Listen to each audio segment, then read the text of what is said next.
আপনি পড়াশোনা কত দূর করেছেন? আমি ডিগ্রি কমপ্লিট। ডিগ্রি কমপ্লিট করেছেন। দেশের কৃষি কৃষকের কথা বলে।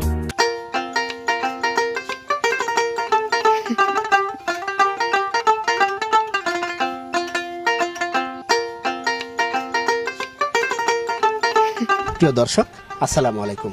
আপনারা সবাই কেমন আছেন? আশা করি আপনারা সবাই ভালো আছেন এবং সুস্থ আছেন। দেশের কৃষি অনুষ্ঠানে আপনাদের সকলকে স্বাগতম। দেশের কৃষি মূলত কৃষকের কথা বলা স্লোগানকে সামনে রেখে বাংলার এক প্রান্ত থেকে আর এক প্রান্তে আমরা বিভিন্ন কৃষি উদ্যোক্তা বা ক্ষুদ্র উদ্যোক্তা যারা আছেন তাদের উন্নয়নমূলক কর্মকাণ্ড তুলে ধরার চেষ্টা করি। আজকের এই পর্বে আমরা এখন এসেছি নেত্রকোনা জেলার কেন্দুয়া থানার গোগবাজার এলাকার একজন ক্ষুদ্র উদ্যোক্তা।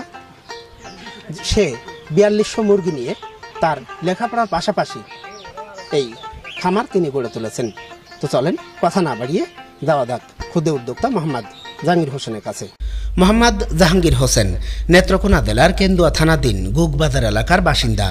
মার্কেটিংয়ের চাকরি ছেড়ে পরিবারের সকলের সম্মতিক্রমে ডিগ্রি পাশ করে পড়াশোনার পাশাপাশি সোনালী মুরগি পালন করছেন। যে বয়সে তার বন্ধু বান্ধবের সাথে আড্ডায় মশগুল থাকার কথা, সে বয়সে তার হাড় ভাঙা পরিশ্রমের এ মুরগি পালন নেতিবাচক চোখে দেখছে এলাকাবাসী। প্রথমে ঘর ভাড়া নিয়ে মুরগি পালন শুরু করলেও এখন তার নিজের জায়গায় প্রায় ৫,০০০ সোনালী মুরগি নিয়ে চলছে এ খামার। পরিবারের সকল চাহিদা পূরণ করে এ মুরগি পালনে জাহাঙ্গীর হোসেন প্রতি মাসে লাভবান হচ্ছে প্রায় ১.৫ লক্ষ টাকা। প্রিয় দর্শক, আমি এখন কথা বলবো আজকের যে খামারটা এতক্ষণ আপনারা দেখেছেন, যে কিনা পড়াশোনার ফাঁকে বা পড়াশোনা চলা অবস্থায় এত অল্প বয়সে প্রায় ৫,০০০ প্লাস মুরগি নিয়ে খামার করেছেন, সেই মোহাম্মদ জাহাঙ্গীর হোসেন সাহেবের সাথে আমি এখন কথা বলবো। আসসালামু আলাইকুম। জাহাঙ্গীর ভাই কেমন আছেন? সালাম, ভালো আছি। ভালো আছেন না? আপনি কেমন আছেন? আলহামদুলিল্লাহ ভালো। আপনি জাহাঙ্গীর ভাইয়ের কি হন? আমি ভাইগনা হই, মানে আমার মামা হয় জাহাঙ্গীর। আপনার মামা হয়। আচ্ছা, জাহাঙ্গীর সাহেব, আপনার কাছে আমার প্রশ্ন, আপনি পড়াশোনা কত দূর করেছেন? আমি ডিগ্রি কমপ্লিট। ডিগ্রি কমপ্লিট করেছেন। এত অল্প বয়সে পড়াশোনার ফাঁকে বা পড়াশোনা চলা অবস্থায় আপনি এই যে এত বড় প্রায় ৫,০০০ মুরগি নিয়ে এই যে একটা খামার করার চিন্তাভাবনা আপনি নিয়েছেন, এটা কবে থেকে নিয়েছেন বা কেন নিয়েছেন, এটা একটু আমার যারা দর্শক আছে তাদেরকে অবশ্যই জানাবেন। আমি ২০১৩ সালে গ্লোব অ্যানিম্যাল হেলথ ডিভিশনে ওইটাতে একটা জব করতাম মার্কেটিং অফিসারে। সেটা হচ্ছে আমার মুন্সিগঞ্জ ঠিকানা। ওই জায়গাতে দীর্ঘ ১ বছর চাকরি করছি অ্যানিম্যাল হেলথে। চাকরি করার পরে আমি চাকরি থেকে যে বেতন পাই, তারপরে আমরা বিভিন্ন জায়গাতে এই কাজটা শিখতে পারি। এই খামারের উপর আপনি বিভিন্ন জায়গায় প্রশিক্ষণ নিয়েছেন? প্রশিক্ষণ মানে আমি তো কোম্পানিও থেকে প্রশিক্ষণ দেওয়া হয়েছে। আমি যখন এই ২০১৩ সাল থেকে চাকরিতে ঢুকলাম, অনেক বছর গ্লোবে চাকরি করছি। ১ বছর গ্লোবে করার পরে তারপরে নাবানাতে করছি প্রায় ২ বছর।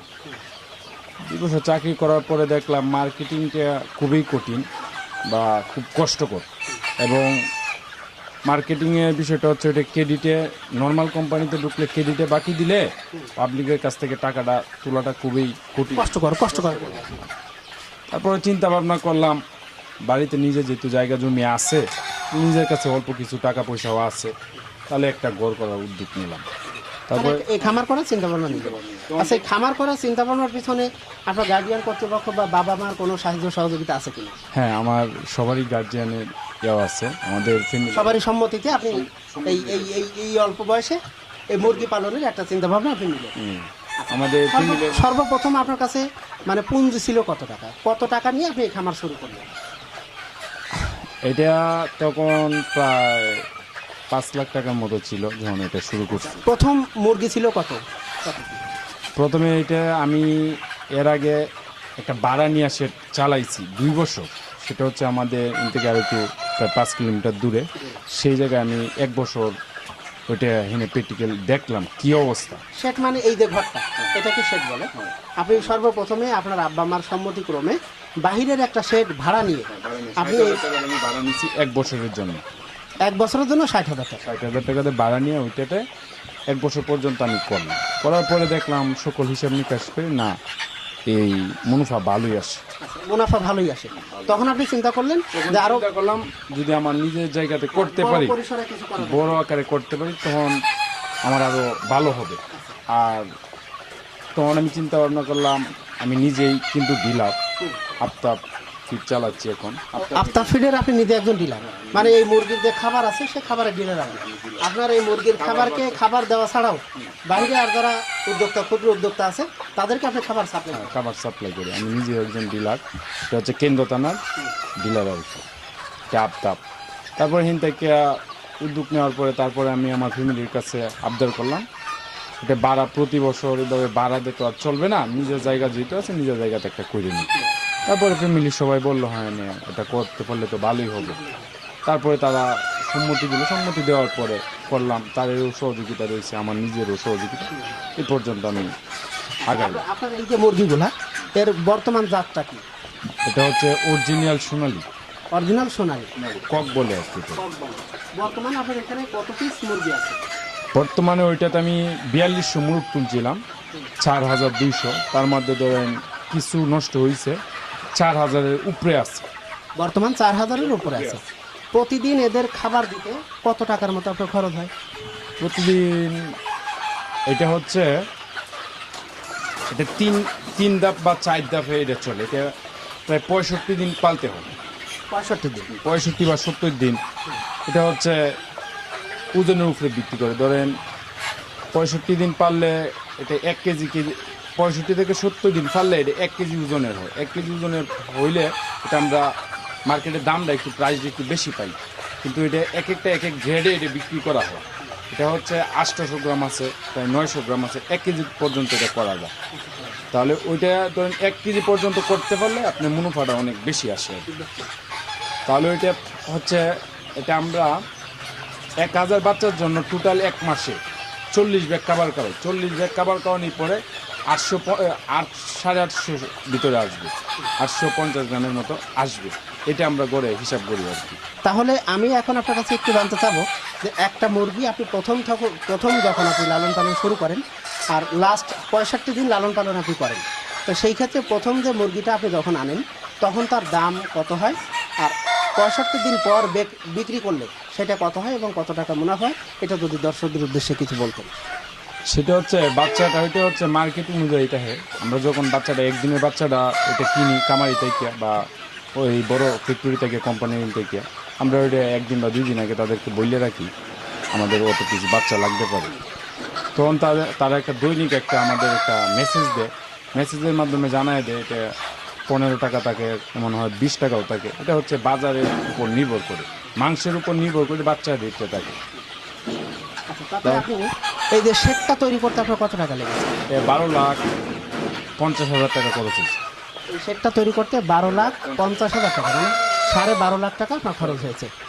তাতে এই শেডের যে 12.5 লাখ টাকা আর এই যে প্রথম যে মুরগি 4200 মুরগি, তাতে সব গড়ে যদি আপনি লাস্টে 65 দিন পর বিক্রি করেন, এতে আপনি লাভবান হবেন নাকি লসের ভাগিদার হবেন?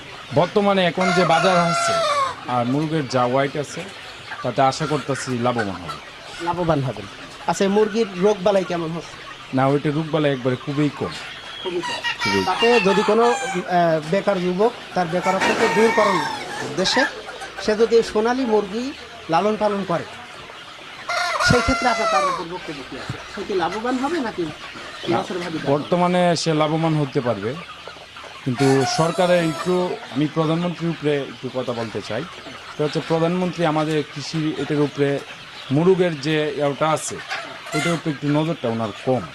যদি ওনার একটু নজরটা ওইদিকে আরেকটু বাড়ায় দিত, ওইটা আমাদের হয়তো কোনো বাংলাদেশে চলে, কিন্তু বিদেশে যদি ওইটা রপ্তানি করার মতো কোনো ব্যবস্থা করতো তাহলে আমাদের জন্য আরও অনেক ভালো হতো। তো যদি আমাদের বেকার ভাইয়েরা ওইটা করে, তাহলে আমি মনে করি 1000 মুরগি পালন করলে সে মাসে এটা 65 দিন পালন করতে হয়, কিন্তু যদি 1000 মুরগ সে লালন পালন করে তাহলে তার 35 থেকে 40,000 টাকা থাকবে আর কি। বর্তমান আপনার যে 4000 প্লাস মুরগি এখানে আছে আর শেড বা খাবার দাবার যা কিছু আছে, তাতে এখান থেকে আপনার মাসে কত টাকা ইনকাম হচ্ছে? মাসে ধরেন প্রায় 1.5 লক্ষ টাকার কাছাকাছি আসে, সকল কিছু বাদ দিয়ে।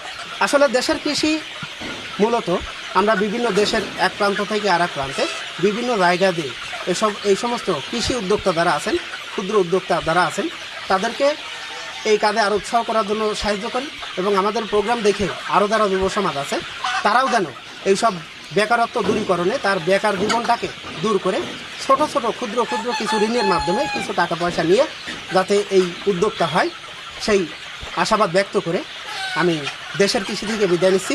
আসসালামু আলাইকুম।